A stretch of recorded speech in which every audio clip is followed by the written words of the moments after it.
Hello student, आज हम करने जा रहे हैं हनी सक्कल 6th क्लास की हनी सक्कल इंग्लिश की बुक का first lesson who did Patrick homework. तो चलो स्टार्ट करते हैं।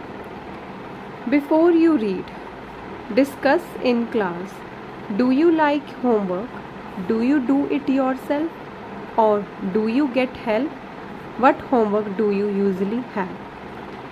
चैप्टर पढ़ने से पहले देखिए लिखा है बिफोर यू रीड, चैप्टर पढ़ने से पहले आप अपनी क्लास में डिस्कस करें डू यू लाइक होमवर्क, क्या आपको भी होमवर्क पसंद है, do you do it your self, क्या अपना होमवर्क आप खुद करते हैं, और डू यू गेट हेल्प, और या फिर आप किसी की हेल्प लेकर अपना होमवर्क करते हैं। What homework do you usually have, आपको क्या होमवर्क रोज़ाना मिलता है। ठीक है, तो चलो चैप्टर स्टार्ट करते हैं।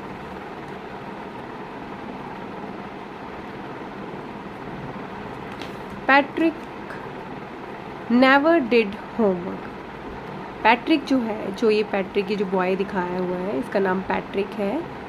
पैट्रिक जो है कभी भी अपना होमवर्क नहीं करता है।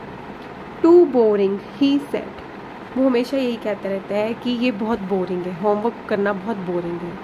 He played hockey and basketball and Nintendo instead, homework करने की बजाय, इंस्टेंट का मतलब होता है की बजाय, होमवर्क करने की बजाय वो क्या करता है, हॉकी खेलता है, बास्केटबॉल खेलता है एंड निंटेंडो, निंटेंडो का मतलब यहाँ पे लिखा भी है एक वीडियो गेम जो कि वो खेलता रहता है। हिज टीचर टोल्ड हिम, उसके जो टीचर्स हैं वो उसको बताते हैं, कहते हैं पैट्रिक डू योर होमवर्क और you want learn a thing, कि पैट्रिक अपना होमवर्क करो, अदरवाइज क्या होगा कि उसको कुछ भी समझ नहीं आएगा, उसको कुछ भी लर्न नहीं होगा। ठीक है, and it's true sometime he did feel like an ignoramus, और यह सच भी है क्योंकि समटाइम मतलब कभी कभी, ही डिड फील उसको ऐसा लगता है कि वो पढ़ाई में पीछे रह गया है, कि उसको कुछ समझ ही नहीं आएगा, उसको ऐसा कभी कभी फील होता है।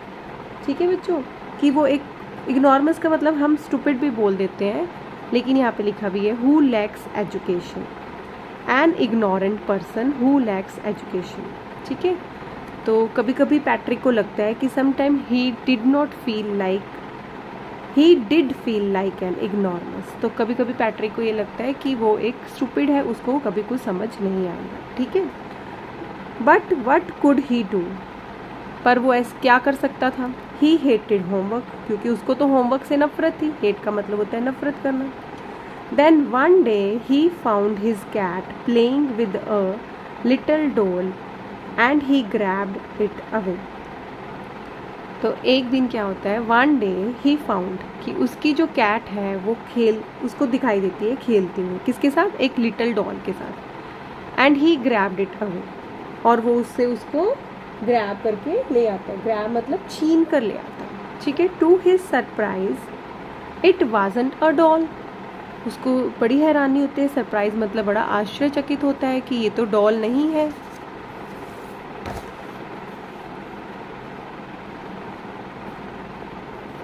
At all but a man of the tiniest size, वो तो डॉल नहीं होती है, तो वो क्या होता है, एक छोटा सा इंसान, टाइनीस्ट मतलब छोटा सा, एक मैन होता है, एक इंसान होता है। ठीक है, छोटा सा, ये देखिए पिक्चर में आपको दिखाई दे रहा है ना, जैसे छोटा सा मैन। ठीक है, he had a little wool shirt and old fashion breaches, तो इसने क्या पहना हुआ है, एक तो वूल की शर्ट पहनी हुई है and old fashion breaches, breaches का मतलब है ट्राउज़र, जैसे पैंट हम पहनते हैं तो ट्राउज़र्स बोलते हैं ना, तो उसको बोलते हैं ओल्ड फैशन, मतलब पुराने फैशन की ट्राउज़र पहनी है। And a high tall hat, और एक बड़ी सी मतलब लड़की, उसने कितनी वो टॉल हैट पहनी हुई है ना, तो ये हैट बताया हुआ है, high tall hat much like a witch, तो विच मतलब होता है एक चुड़ैल, जिसको हम हिंदी में बोलते हैं, तो वो उस तरह की उसने हैट पहनी हुई है जैसे कि विचेस पहनती है।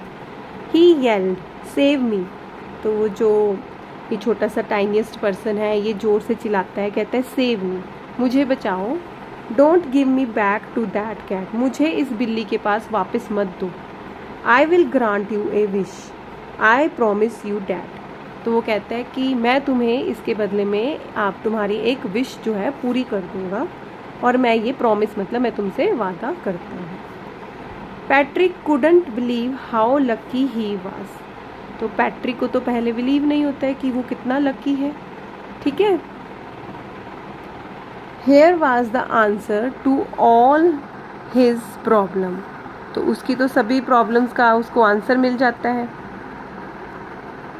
So he said only if you do all my homework.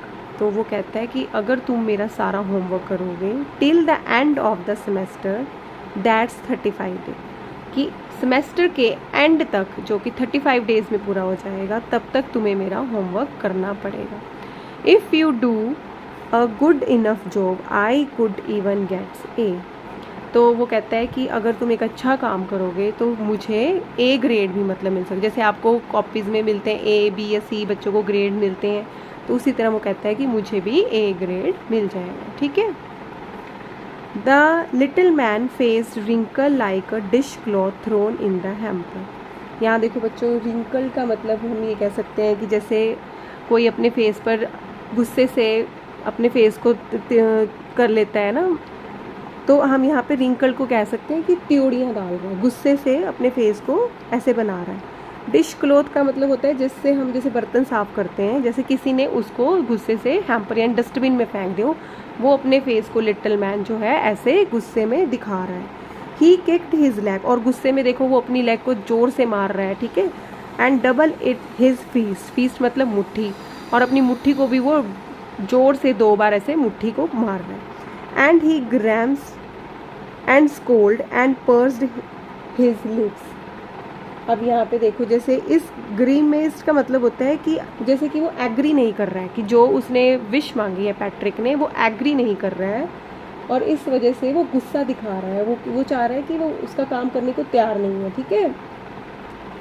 And scold, scold का मतलब होता है वो अपनी आईब्रोज को कॉन्ट्रैक्ट करने की कोशिश कर रहा है। कॉन्ट्रैक्ट का मतलब गुस्से से जैसे हम अपनी आंखों को भींच लेते हैं ना, वैसे वो अपनी आईब्रोज को स्कोल्ड कर रहा है। एंड पर्स हिज लिप, और जोर से अपने लिप्स को, होंठों को भी वो दबा रहा है। ओह एम आई कर्स्ड, उसको क्या लगता है कि क्या मैं ये कोई कर्ज है। कर्ज मतलब वैसे तो श्राप होता है, तो उसको ये लगता है ये तो मेरे साथ बुरा हुआ, मुझे इसका होमवर्क करना पड़ेगा, तो उसको एक कर्ज की तरह ले रहा है, एक श्राप की तरह ले रहा है। But I will do it, तो वो कहता है कि चलो फिर भी मैं ये करूँगा।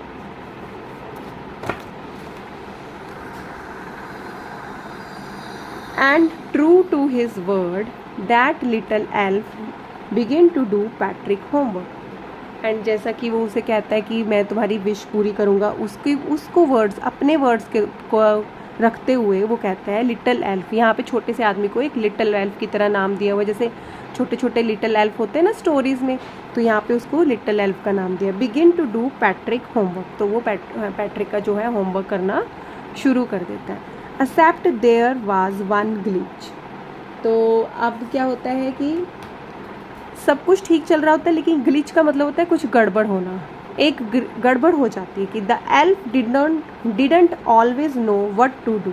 जो एल्फ है उसको ये पता ही नहीं होता कि करना क्या है। And he needed help me he would say, और उसको पता नहीं होता कि क्या करना है, तो वो हमेशा ये कहता रहता है कि मेरी मदद करो, ये काम करने में मेरी मदद करो, तो ये हमेशा वो ये कहता रहता है। And Patrick would have to help in whatever way, और पैट्रिक को उसकी हेल्प भी करनी पड़ती है चाहे जो भी हो, ठीक है। I don't know this word the elf squee while reading Patrick homework. तो जो एल्फ है, स्क्वीक का मतलब होता है चुभने वाली, छोटी छोटी आवाज़ें निकालता है जो कानों को चुभती हैं, और वो पैट्रिक को बोलता है कि मुझे इस वर्ड का मतलब नहीं पता, आई डोंट नो दिस वर्ड, ठीक है। गेट मी अ डिक्शनरी, तो वो कहता है कि मुझे एक डिक्शनरी ला के दो जिसमें मुझे इसका मतलब समझना। आपको पता है डिक्शनरी क्या होती है, जहाँ पे हमें कोई मीनिंग समझ नहीं आता तो हम उसका हिंदी में ट्रांसलेट देखते हैं, डिक्शनरी में देखते हैं ना कि हमें इसका मतलब समझ नहीं आया। No what's even better look up the word and sound it out by each letter, तो वो कहता है कि नो व्हाट्स इवन बेटर, इससे अच्छा है कि तुम खुद देखो उसका वर्ड का और ऊंची ऊंची बोलकर मुझे बताओ एक एक लेटर का मतलब। When it came to math, जब वो जो एल्फ है जो मैथ का होमवर्क करने बैठता है, Patrick was out of luck, तब पैट्रिक का लक बिल्कुल काम नहीं करता। व्हाट आर टाइम टेबल्स, तो जो एल्फ है उसको तो टाइम टेबल्स का भी नहीं पता। द एल्फ श्रीक, तो वो कहता है कि मुझे ये टेबल्स वगैरह तो कुछ आते नहीं है, मैथ तो उसको बिल्कुल भी नहीं आता। तो वो कहते हैं कि इसमें भी तुम्हें मेरी मदद करनी पड़ेगी, ठीक है। श्रीक का मतलब यहाँ पे है चिल्लाना, ठीक है। तो पहले ही एल्फ चिल्ला चिल्ला के बात करता है, तो अब और भी वो कह रहा है कि मुझे तो मैथ बिल्कुल भी नहीं आता। We elves never need that, तो एल्व्स कहता है कि हमें कभी इसकी मैथ की ज़रूरत ही नहीं, तो हमने कभी किया ही नहीं है, ठीक है। वो देखिए पैट्रिक अपना होमवर्क, उसको लगता है कि मैं उससे करवा रहा हूँ, लेकिन वो खुद ही कर रहा है क्योंकि एल्फ को कुछ आ ही नहीं रहा है। चलिए आगे पढ़ते हैं। And addition and subtraction and division and fractions, अब addition subtraction division and fraction के सम उसको कुछ भी नहीं आ रहे, तो वो भी सब वो पैट्रिक की हेल्प से करवा रहा है। Here sit down beside me, you simply must guide me, तो वो कहता है कि तुम यहीं बैठे रहो मेरे पास, ठीक है, और यह मुझे गाइड करते रहो, ठीक है। Elves know nothing of human history, अब हिस्ट्री का भी अगर उसको होमवर्क दिया तो वो कहता है कि मुझे तो ह्यूमन हिस्ट्री के बारे में पता ही नहीं है, तो यहाँ पर भी एक प्रॉब्लम हो जाती है। Elves know nothing of human history, to them it's a mystery, अब वो कहता है कि ये तो मेरे लिए एक मिस्ट्री है, एक रहस्य है, हिस्ट्री तो मुझे बिल्कुल नहीं आती। So the little elf already a शाउटर, just go louder, जो लिटिल एल्फ है वो पहले ही चिल्ला चिल्ला के बोलता है, अब वो और लाउडर हो जाता है, मतलब और ज़ोर से चिल्लाने लग जाता है। गो टू द लाइब्रेरी, और वो कहता है go to the library, library जाओ। आई नीड बुक्स, मुझे बुक्स चाहिए। मोर एंड मोर बुक्स, मुझे ज़्यादा से ज़्यादा बुक्स चाहिए। And you can help me read them too, और तुम मेरी हेल्प करोगे उनको पढ़ने में भी। As a matter of fact every day in every way that little elf was a nag, Patrick was working harder than ever and was it a drag. देखिए बच्चों यहाँ पे कितने राइमिंग वर्ड्स भी यूज़ किए हुए हैं, नैग, ड्रैग, है ना बच्चों। As a matter of fact every day in every way that little elf was a nag, तो जो एल्फ था वो हर दिन हर रोज़ जो है पैट्रिक से ही काम करवाना था। देखो पैट्रिक जो है वर्किंग हार्डर देन एवर, और जो पैट्रिक था पहले से भी ज़्यादा मेहनत कर रहा था, ठीक है बच्चों। As and was it a drag, he was staying up nights, अब वो रात को भी जाग के पढ़ाई कर रहा था, ठीक है। Had never felt so weary, was going to school with his eyes puffed and bleary. अब देखिए बच्चों क्या है, अब जो वो पैट्रिक है वो रात को भी जाग के अपना होमवर्क खुद कर रहा है, ठीक है। और जब वो सुबह स्कूल जाता है तो उसकी आइज़ पफ्ड मतलब कि सूजी हुई सी लगती है, जैसे हम रात को सोते नहीं है तो हमारी आइज़ सूज जाती है ना, तो इस तरह से उसकी भी आइज़ को ऐसे हो रहा है। एंड ब्लेरी, ब्लेरी मतलब कि उसको थोड़ा थोड़ा सा, मतलब कि जैसे हमारे आगे धुंधला धुंधलापन नहीं छाया था, इसलिए ब्लरी जैसे हम बोल देते हैं, तो ब्लेरी यहाँ पे एक वर्ड यूज़ किया गया। Finally the last day of school arrived, जब स्कूल का लास्ट डे होता है आता है। And the elf was free to go, और जब एल्फ का सेमेस्टर एंड हो जाता है, मतलब अब जब एल्फ को वापस जाना होता है।